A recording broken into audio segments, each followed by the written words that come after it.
Hey, everybody, welcome to the czabecast, brought to you by Line and Kugels. Get your Lineys today and enjoy the good stuff from Chippewa Falls. Scott Lynn, Al Galdi, Load F. Solomon joining me here. Looks like TIm Tebow is still recovering from that hit. Why the sound effect? Guy suffered from a pretty vicious and violent concussion. How dare you mock, you bastard. I'm not mocking, I'm adding some flavor. Okay. He's recovering from that vicious hit against Kentucky. Legal, but vicious. And it looks like Urban Meyer is going to defer to the doctors and say, if you say he's okay, we're going to roll him out there against LSU. Call to your dad's a doctor. Yes, he is. He's actually a neurologist. What's your dad think about this?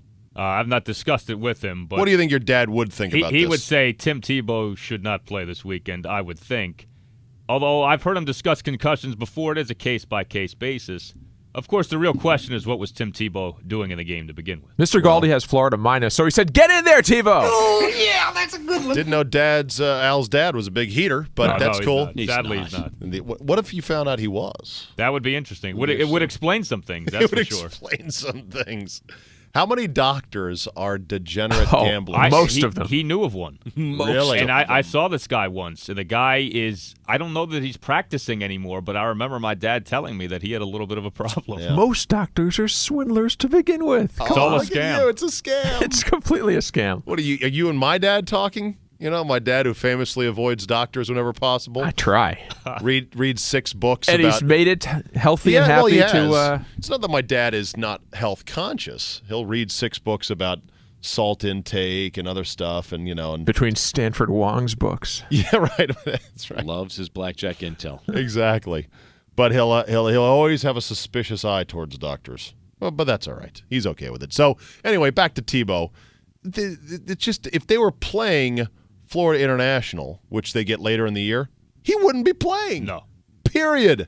This is the only really tough date on their schedule because they miss Alabama in the regular season this year, and they're probably not going to have any problem with Florida State or Tennessee still on their schedule. Or no, they already played Tennessee. Florida Georgia, State they got. The cocktail party. Georgia folds like a cheap tent.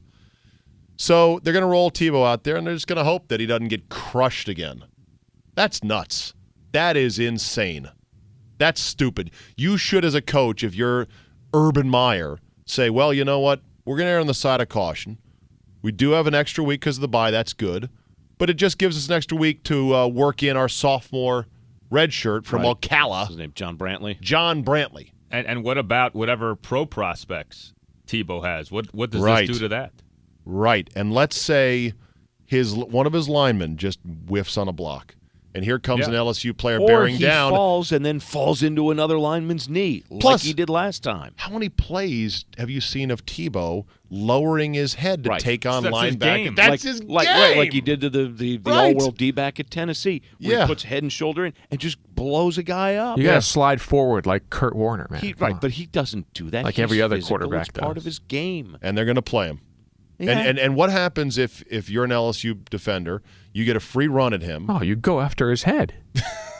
Well, let's say you don't go after his head. You are bearing down for a sternum shot with your full weight and body, and at the last second, Tebow ducks and puts his head right into your helmet, and he's out again. And this time, then he'll be done. Not waking up. Right. And this time, he's in critical condition, and you, as the player for LSU, have to feel like shit for the rest of your life because Urban Meyer is a cocky asshole who doesn't know when to bench his star quarterback. You stand over and be like, yeah, who's the man now? Do you stand over him, counselor? Do you stand over him and do the ass slap like the cowboy? No. What's this do move the DX here? chop. What's this move here? I believe it's Spank called yourself. the Galdi. Yeah. What is that called? Remember the when Galdi. the Galdi? Yes. Remember when something else. Remember when Coy Detmer did that for your Eagles? I don't. It's You something don't? I'd like to block out. Yes. He did this once, and you're like, who the hell is he to do that? I like the behind the neck hand high step when you're kind of running. That's kind of neat. The old Dion thing. Yeah. What if the LSU player knocks him out, stands over him, straddles him, Here we go.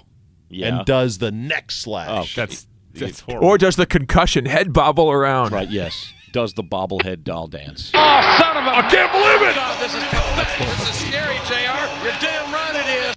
And then in the post-game interviews with me and Gene Okerlund, he says, Urban Meyer, that sends a message. Don't send him out here because I'll send him to the morgue. Just the old grave digger. Yeah. Don't send him out here. Old John Randall. Digger. You come back in here, we're going to send you to the OR, the operating room. It's all fun and games. Till somebody gets a concussion and vomits on the Till sidelines. Tim Tebow has a drool cup around his neck. God. It's not happening, and you're not I'm the wishing bad guy for now. it. I think All you right. need to be clear about that. All right, we'll see. There's still time for him to do the right thing. Thanks for listening, folks. We'll see you next time.